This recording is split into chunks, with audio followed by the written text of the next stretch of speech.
WNBA star Brittney Griner is having a long-anticipated homecoming back to the basketball court to do what she does best, and that's hoop, y'all. Griner was arrested at a Moscow airport in 2022 after authorities said they found cannabis oil vape cartridges in her luggage. She spent nearly 10 months in Russian detention before she was released during a prisoner swap last December. Scripps News national correspondent James Packard is in Los Angeles, where the LA Sparks are hosting the Phoenix Mercury, Griner's team. James, Griner's back tonight. What's the mood out there, man? What's the vibes like? Man, there's a lot of excitement here, Christian. I mean, just in the last half hour or so, fans have really started to show up in droves for tonight's game. And you've seen a lot of garb, a lot of Brittney Griner shirts and buttons. And in fact, one of the organizations that helped get her back to the United States, Bring Our Families Home, is out here trying to promote what they do and get some visibility for them as well, because it's not just Brittney Griner. There are many other family members who are captured overseas and who that organization and others work to get back.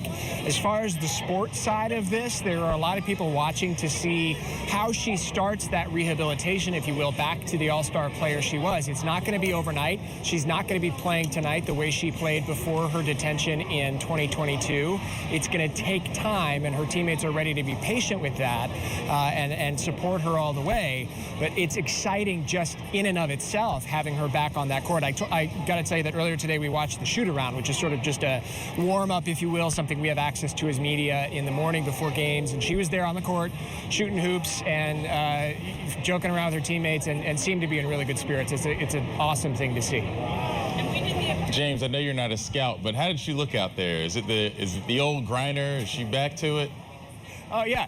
Let me give you my expertise on that, Christian. She's a professional basketball player. She looked awesome. I love that. Her detainment could have a pretty lasting impact on the sport. I know that she said before, she wasn't going back overseas unless she was playing with the Olympic basketball team.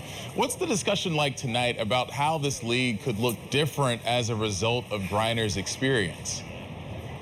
Yeah, it's so interesting because she is one of the better paid players in this league, but that doesn't mean that she's just rolling in the dough like LeBron James. The highest paid player in the WNBA makes just over $250,000 a year. The highest paid player in the NBA makes close to $50 million a year. So think about the pay disparity there. And that's not just thinking about sponsorship deals either. That's the NBA salary. So there's a huge pay disparity and an attention disparity, and a lot of these players go overseas to literally supplement their income when they're in the offseason.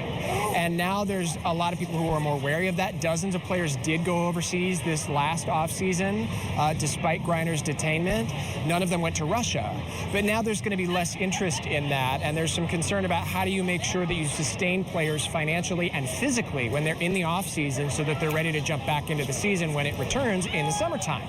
I actually got an opportunity to listen to Diana Taurasi, the guard here on the Phoenix Mercury, and one of Griner's teammates, talk about that very thing. Listen. I think this is going to be a big challenge for not only BG, but really for the WNBA. People stop going overseas. The off-season programming is no joke. It's 5 months, and you have to do it every single day. And if you think you can, skip months or weeks and be in tip-top shape, it just doesn't work that way. So I think it's going to be, a league challenge. And you've heard Griner talk about this too. In order to fix those issues, pay disparity, attention disparity, we need this attention on the WNBA right now to stay. It's not just about Brittney Griner. It's not just about sort of the drama of being detained in Russia and finding her way back 10 months later and then returning to the team she was on despite missing a season. That is a wonderful, incredible story, but it's much bigger than that, and she hopes that attention stays on the league this season.